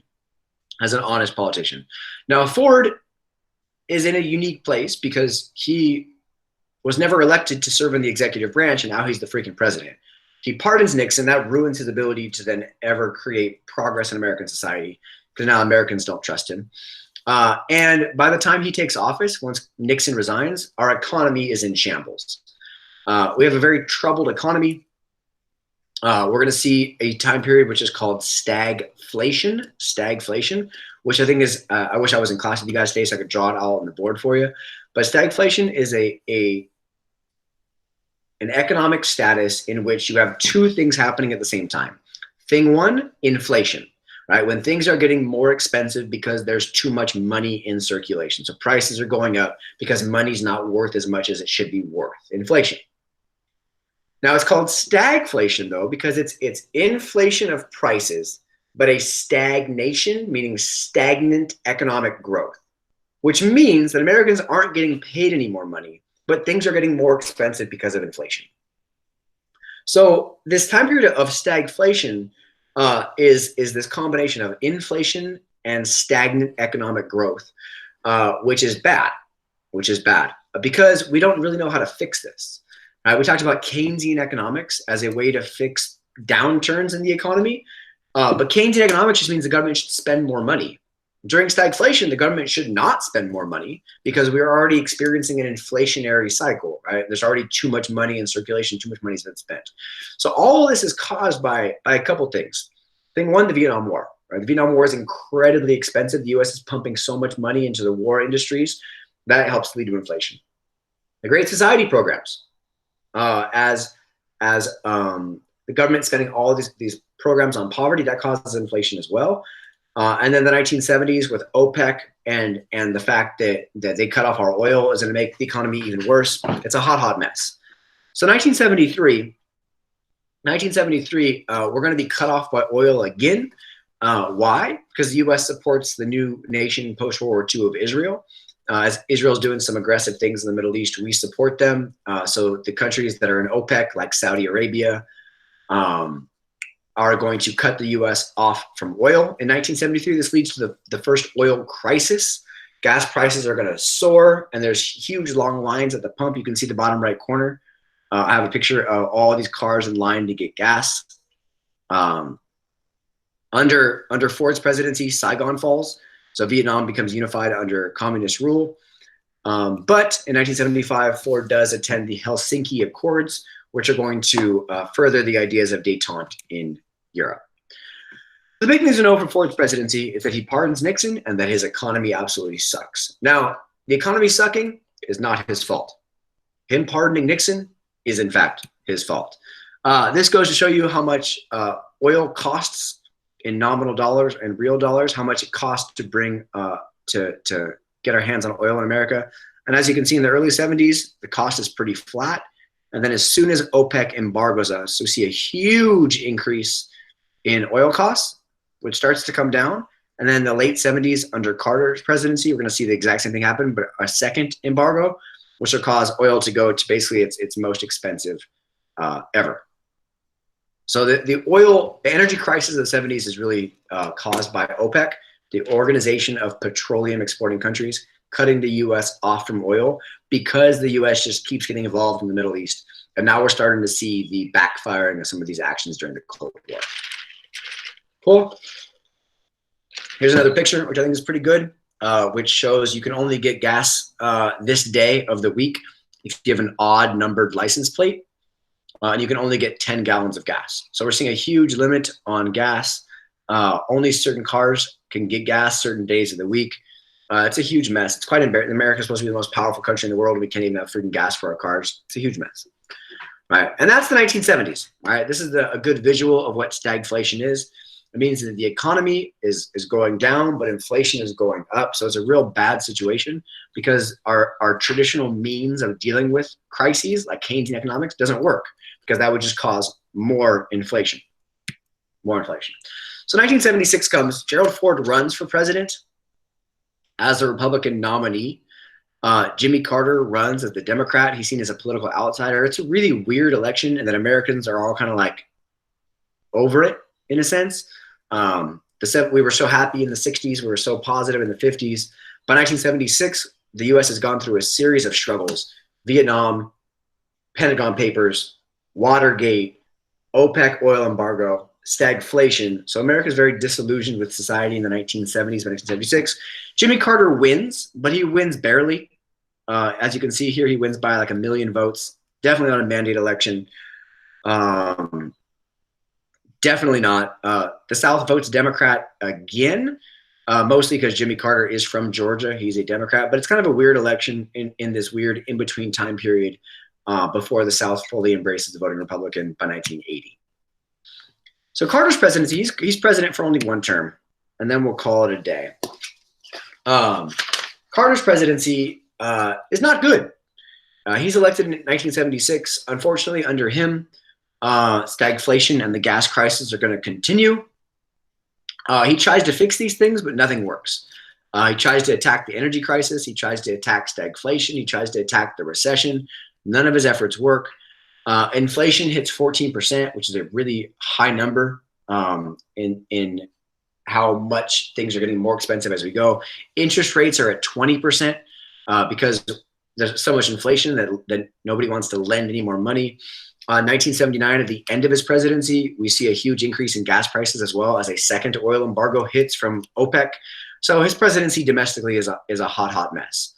Under his watch, we see a really important Supreme Court case in Bakke, B-A-K-K-E, it's right here in the middle, versus the UC, University of California Regents.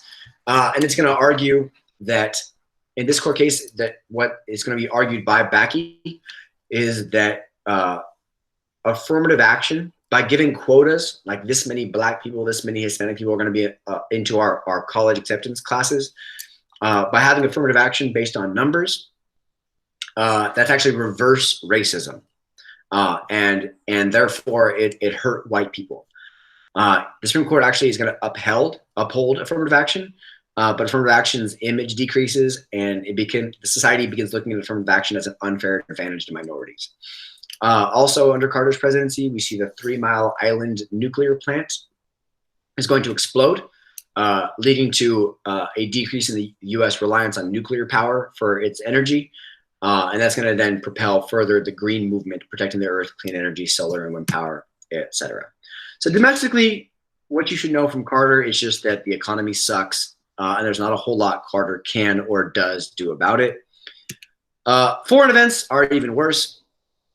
On foreign policy, Carter tries to stress, which is good. Carter has really good ideas on foreign policy. Carter stresses human rights as the basis of U.S. policy. He says the U.S. should stop supporting foreign governments that violate human rights, which, good, right? Carter is a very moral, idealistic man, and his philosophy is that we have no business supporting bad people just because they're not communist, that we should be supporting governments that forget communism and capitalism. We should be supporting foreign governments that support human rights, the values that America is supposed to uphold.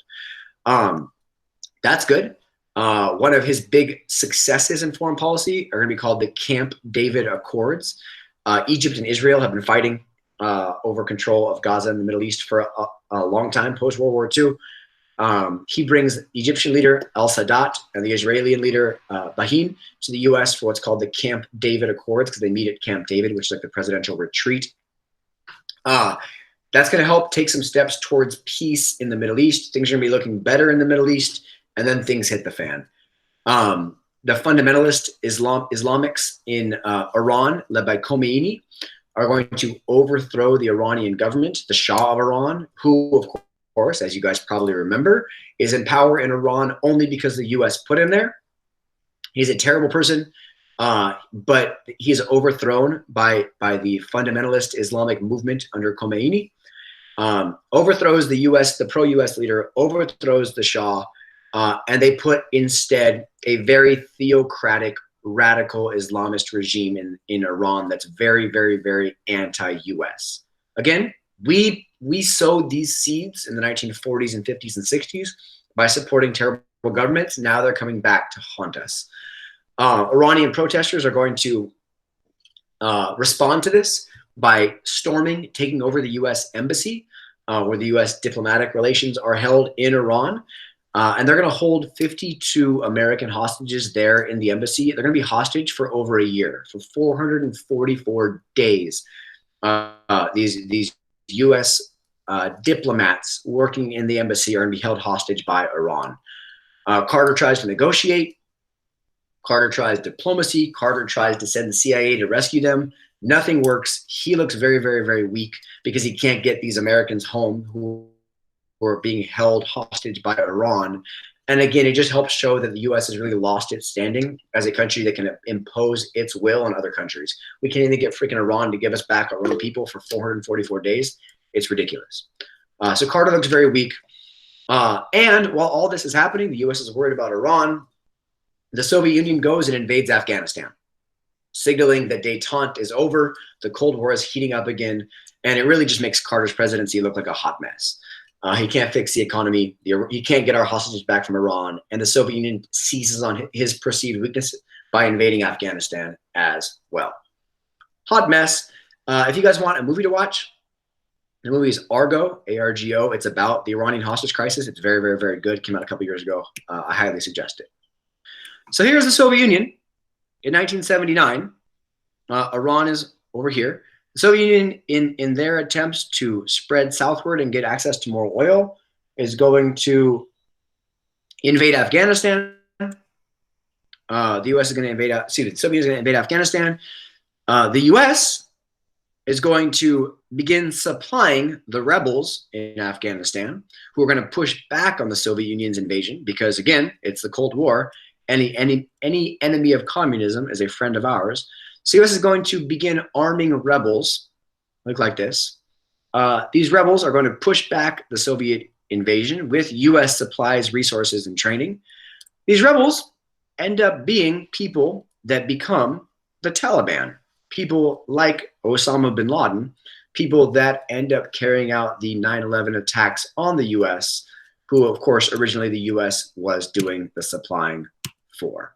Hey, that backfired too. What do you know? So during the Cold War, during the Carter years, the Cold War is going to heat back up.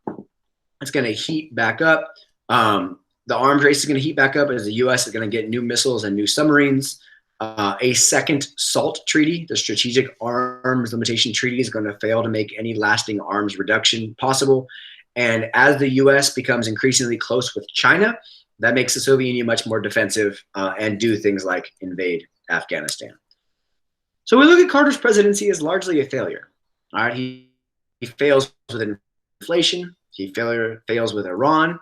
He fails with Afghanistan.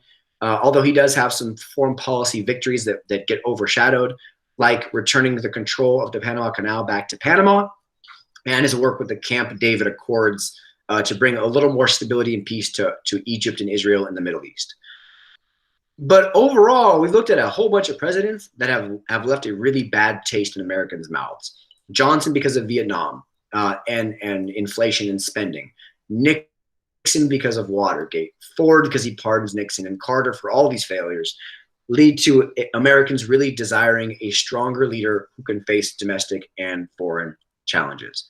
By the end of Carter's presidency, his approval rating in America is 23%, which is pretty pathetic. So by 1980, the U.S. really seems to be losing its place as the top nation in the world. The 70s have given us failures in the Cold War and new problems in the Middle East. The 70s have given us OPEC problems. We can't get oil. We can't get hostages back from Iran. The Soviet Union's invaded Afghanistan. We have some new problems that we are unable to deal with. The 60s and 70s also give us social protests and counterculture, which have divided our society more so than ever before on liberal versus conservative axes. The economy sucks, right? Stagflation and economic recession are not getting any better. They're just getting worse. And these 4 presidents in a row have left citizens in search of optimism, strong leadership, and much more conservative type of policies. It is this context. The Democrats can't even find anybody better than Carter to run for president, despite the fact that only 23% of Americans approve of Carter. So he runs for re-election. He gets absolutely destroyed by Ronald Reagan. And Ronald Reagan promises this idea of return to Christian values, to conservative values, to strong leadership, to a strong statement on the Soviet Union, which is why Reagan gets elected by such a wide margin there in 1980. So that's that. We are done. We are done. I will leave it open for a little bit. I have at least another 20 minutes to help you guys out on any questions that I did not quite answer well. We see a couple. Yeah, Jerry, 10 gallons not enough for the escalator. That'll barely get you to school and back. Then it asks what caused the Iran hostage crisis. There's a revolution in Iran as the Iranian people rise up behind a religious leader, Khomeini, and the people of Iran storm the embassy where the U.S. diplomats stay and work, and they keep them hostage until Reagan negotiates for their release after Carter's already out of the White House. So it's caused by the Iranian Revolution. And what are the people in Iran rebelling against? The government that we've put in power, the Shah of Iran. Does that help? Kevin, you could go outside and use some leaves, my man. Kevin, where were you earlier? I asked you to read the prompt. You weren't here. I was eating, mister. So? I eat good. I'm glad.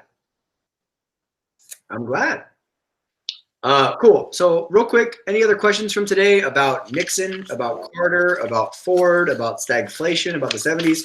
Yeah, Jerry, I'd love to. The Camp David Accords. So they're called the Camp David Accords because they're negotiated at Camp David. And the real significance is simply that Carter gets Israel and Egypt to sit down together and stop fighting each other. Right? Israel and Egypt have been fighting over control of the Middle East and the Suez Canal and the Gaza Strip and a whole bunch of Middle Eastern things ever since the end of World War II. So Carter negotiates all three parties to sit down together and reduce tension in the Middle East. And it worked for a short period of time. So I would argue that the Camp David Accords is his like big crowning achievement of his presidency, because it helps lay out a path. Not that the path gets followed, but it lays out a path for peace in the Middle East. Does that help?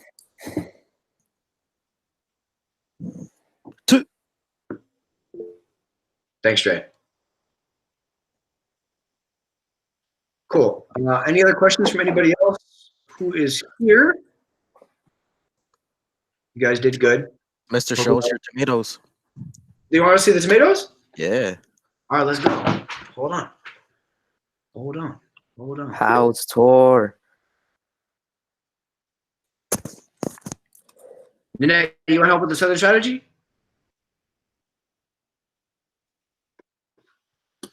Cool. It is just an appeal to white Southern voters that the Democratic Party does not speak for them anymore, and they should vote Republican instead.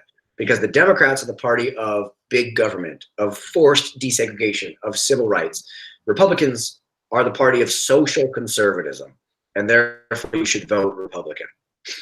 So this attempt to take what's always been a Southern Democrats, Southern white people have always voted Democrat. It's an attempt to get them to vote Republican because of what the Republican Party now stands for. Yes, Rochelle, very silent majority, yes.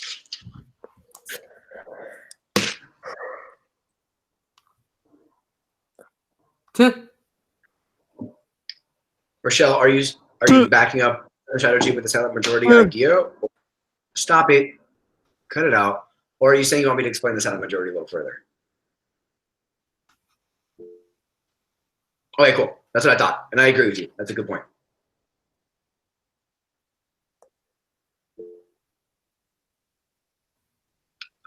It's not about stronger necessarily, but yes, because the new right elects Nixon twice and then Reagan. The new left is always limited because it's young people and it's very liberal. Most of America at the time is going to fall more moderate, and they're going to look at the new left as loud and angry and too demanding of change. So I would urge you not to think about stronger or weaker, and instead just think through like the demographics for who is in both camps, who's in both groups, right? The silent majority and the Southern strategy defines the new right. The SDS and the student movement and the protest movement and the counterculture are going to define the new left. But what this tells us is that society, instead of being like this, is just much more so divided.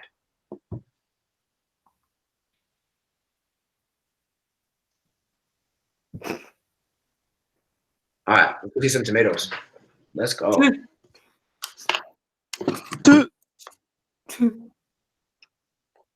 Let's go.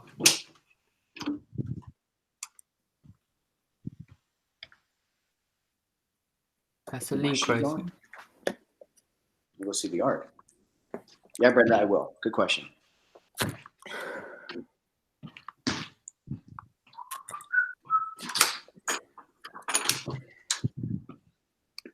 We're outside.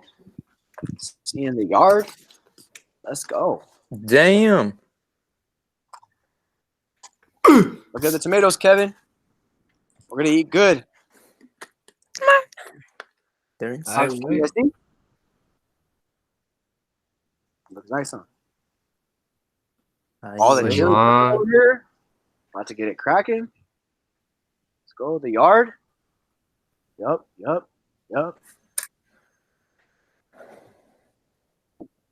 Damn. My yard, Kevin. My Come yard over. is better, mister. I bet it is.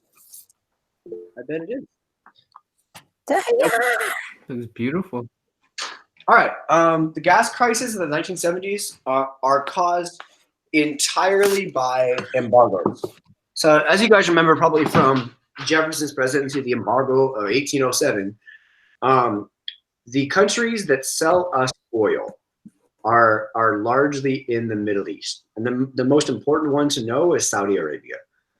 So these countries, they realize after World War II that they have enormous power because they control what the world at this point needs the most. It's like controlling cotton in the 1830s, except what they control is oil, right? And after World War II, everybody needs oil. So they're going to form an agreement, an alliance, so to speak, called OPEC. OPEC. I'll type it in for you. OPEC. And it's the Organization of Petroleum Exporting. And that's what OPEC stands for. And what they're going to do is, because the U.S. is supporting the country they don't like, Israel, they're going to embargo or cut off the U.S. from oil. And when the U.S. can't import oil anymore, the U.S. can't have gasoline, and that's going to cause gas demand and people to freak out. Okay. So it happens it happens in 1973 and it happens in 1979. Two different OPEC embargoes.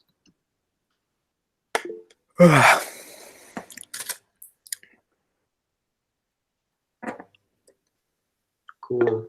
Of course. Does that help? BDP? Better? Calm down. Die, mister. Oh, cool out. Cool.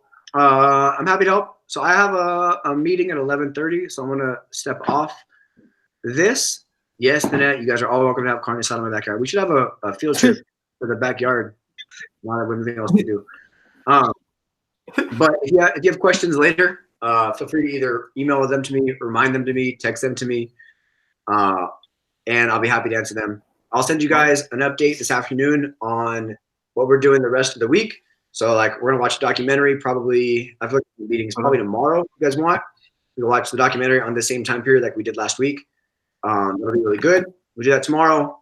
Wednesday we'll have office hours, and then Thursday we will have our last lecture on Reagan. So it'll be a party. Cool. If you guys need me, let me know. I love you all. Thank you for your time this morning. I hope it was helpful talking about the 1970s and Nixon. And just like Nixon, I'm out.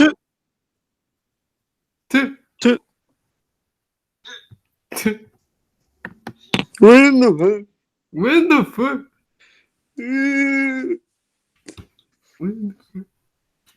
Hi. Hi. Hi. Alright. Hi. Hi. Bitch.